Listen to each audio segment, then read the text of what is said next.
Welcome dear students, we are on the CEC Gurukul lectures. I am Dr. Sonia Bansal and we are in the series of characterization of nanomaterials. Up to now we have discussed the various methods for the characterization of the nanomaterials. In the further series we will discuss regarding the optical characterization of nanomaterials. So in this optical characterization, there are the various methods for the optical characterization of nanomaterials like UV visible spectroscopy, infrared spectroscopy, FTIR Fourier transform infrared spectroscopy. Then we have Raman spectroscopy, fluorescence spectroscopy, photoluminescence spectroscopy. There are the many spectroscopic characterization for the nanomaterial in which we can find out the optical properties of nanomaterial. In this lecture, we discuss regarding the UV visible spectroscopy, ultraviolet visible spectroscopy, where we use the ultraviolet radiation for the characterization of nanomaterials. So we define that what are the contents of today's presentation are what is the spectroscopy and what is the UV spectroscopy, means what is the ultraviolet spectroscopy. What is the basic principle behind the ultraviolet spectroscopy we will discuss in this lecture. What are the various components in the UV spectrophotometer where we can characterize the nanomaterial. Last but the important thing is the application of the UV ultraviolet spectroscopy. Why we are studying the ultraviolet spectroscopy and what type of output we can get from the optical characterization. So first we start with the visible spectrum. On the screen you are seeing that here we are having the light spectrum with the wavelength in the nanometer, from the higher frequency to the lower frequency, from the higher wavelength to the lower wavelength. As we know that if we are having the higher frequency, the wavelength will be low, and so we can say from the higher frequency, from the lower wavelength to the lower frequency to the higher wavelength, from UV to infrared. Here you see on the screen that left hand side we have ultraviolet region and on the right hand side we have the infrared region, and you are seeing that there are the wavelength from 400 to 800. It means we are moving from ultraviolet to infrared region with the wavelength 400 to 800 nanometer. So what is in this between 400 to 800 nanometer? You see that ultraviolet region is under the 190 to 400 nanometer. Violet region 400 to 420 nanometer. Indigo region we have from 420 to 440 nanometer. In the blue region we have the wavelength 440 to 490 nanometer. I think you all know about, or I think you have done in the laboratories also when we record the spectra of the grating as well as the spectra of the prism. Now green light comes under the 490 to 570 nanometer, yellow 570 to 585 nanometer, orange 585 to 620 nanometer. From here, from the orange we start with the infrared region, that is from the 620 to 700 nanometer, and that visible spectrum is on the screen.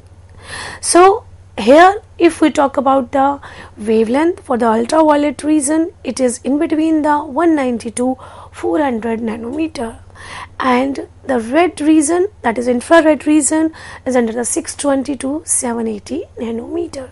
So this is the basic spectrum of the visible to infrared region.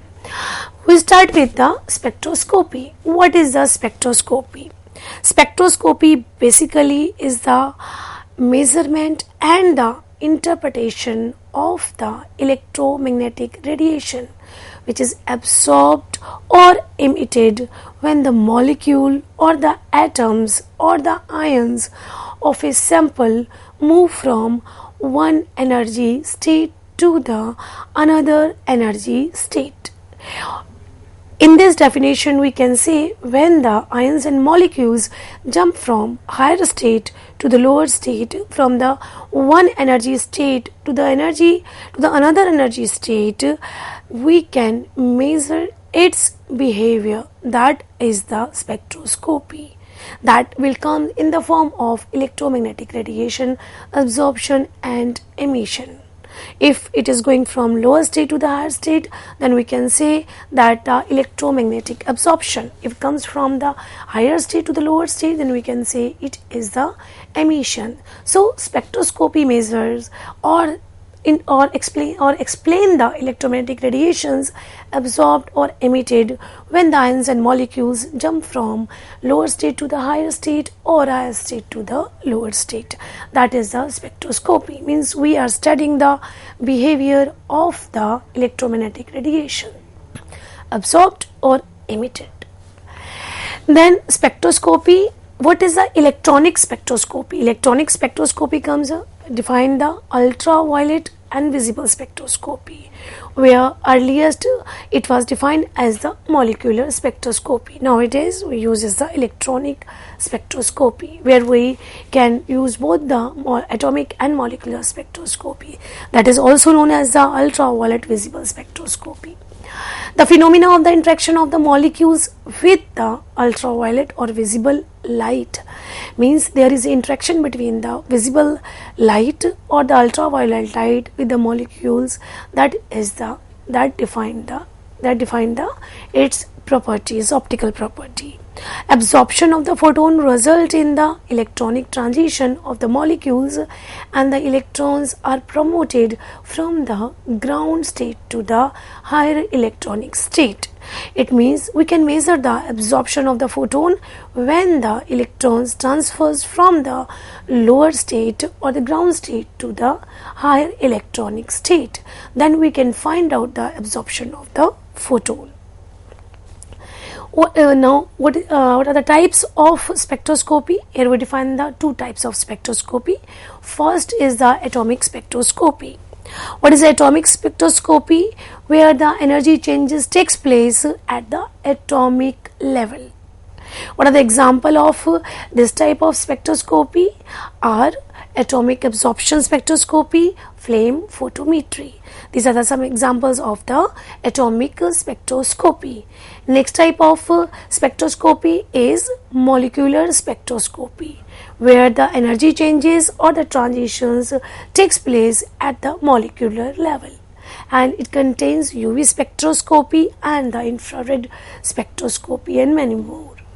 But our concentration is on the UV spectroscopy and infrared spectroscopy. These are the most common methods for the optical characterization. Now, what is the absorption spectrometry? Absorption spectrometry can define the measurement of the absorption of the radiant energy by the various substances when its molecules goes from lower state to the higher state. So it also involves the measurement of the absorbability capacity for the radiant energy in the visible, ultraviolet and infrared region of the spectroscopy. So this comes under the electronic spectroscopy. Now, what is the UV spectroscopy? The next is the molecular spectroscopy, where we have seen that there is example of the UV spectroscopy. Our main concentration to define the ultraviolet visible spectroscopy. Then what is this ultraviolet visible? As the name suggests, we are using the ultraviolet radiation. So ultraviolet region, as we defined earlier, 190 to 400 nanometer. Here we define it is ultraviolet spectroscopy is a type of absorption spectroscopy in which the light is absorbed by the molecule, which result in the excitation of the electrons from the ground state to the higher energy state. It means the molecules absorb the light of the wavelength 200 to 400 nanometer and it jump from lower state to the higher state. That define the UV spectroscopy. Absorption, it is also the one type of absorption spectroscopy, where the ultraviolet light is absorbed by the molecules and jump from the one electronic state to the another electronic state. And we can find out the absorption capacity, how much light is absorbed by the molecules or by the electrons. Now here we have the valence electrons absorb the energy, molecules undergoes the transitions from ground state to the excited state. The electrons will absorb energy so that it can jump from lower state to the higher state. This absorption is characteristics and depends on the nature of the electron present. Exactly, then how much energy is absorbed by the electrons and what type of material we are using and what type of and how much energy is required to jump the electrons from lower state to the higher state depends upon the nature of the substances.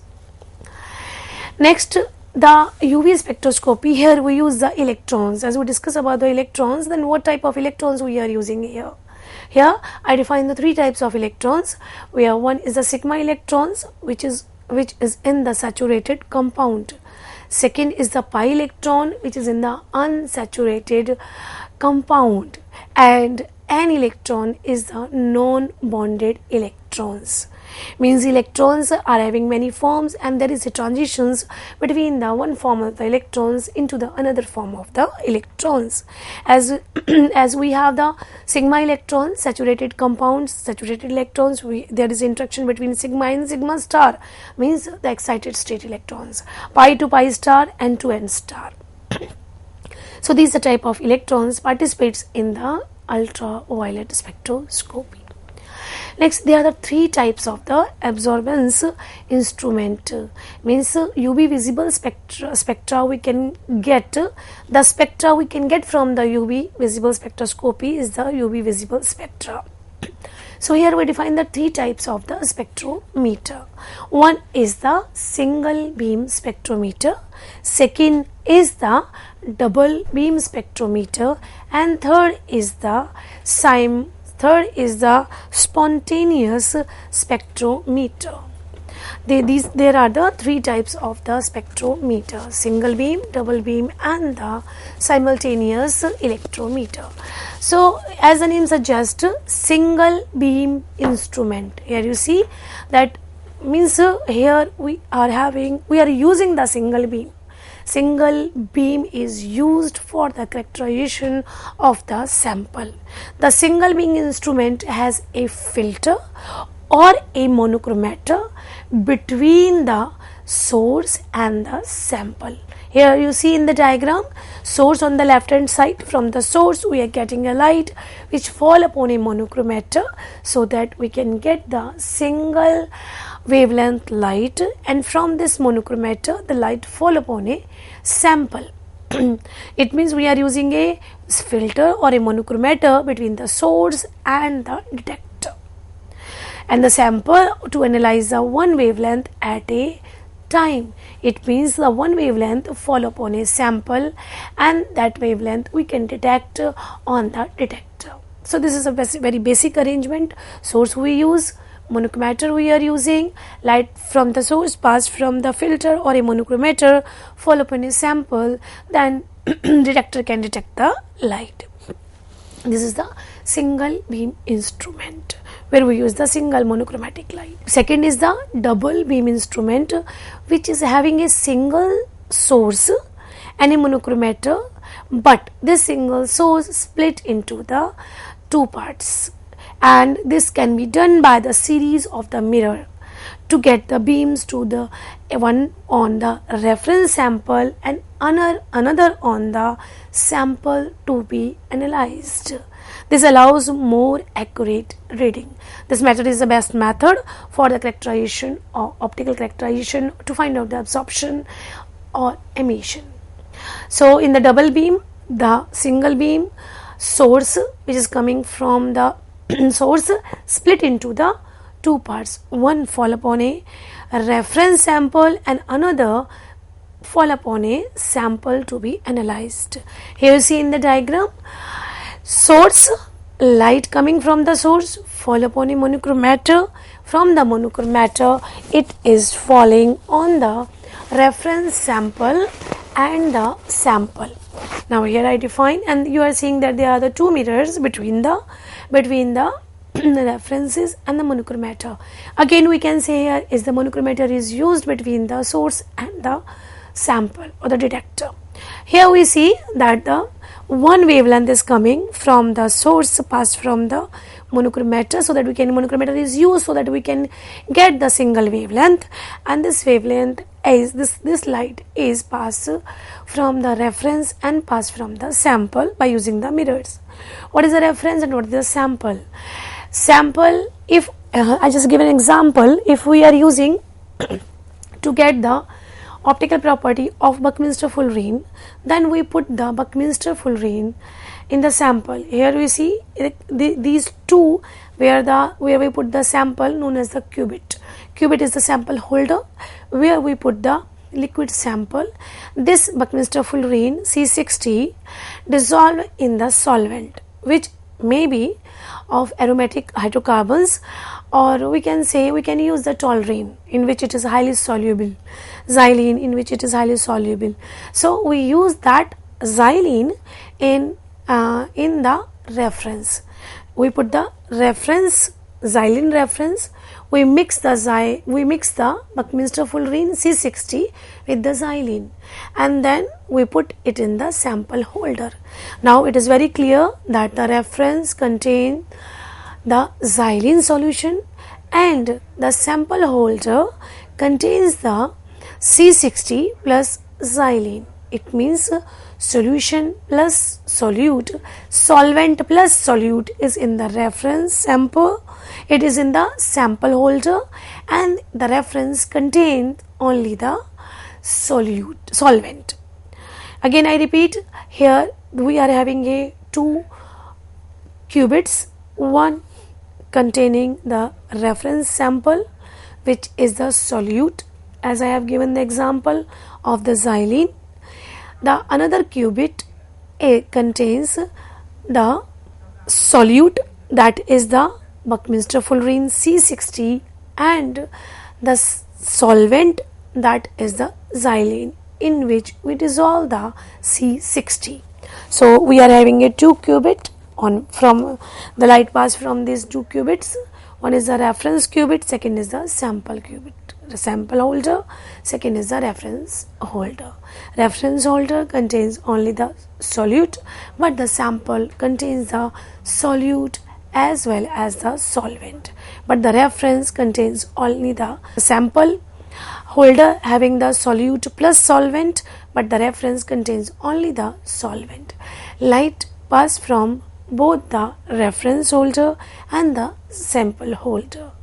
Then again we are having the set of mirrors from where we can get the single absorption peak of the particular solute, that is the C60, and that we can detect on the detector, because the reference xylene can be deleted by the sample holder xylene. Only we can get the solute spectra on the detector.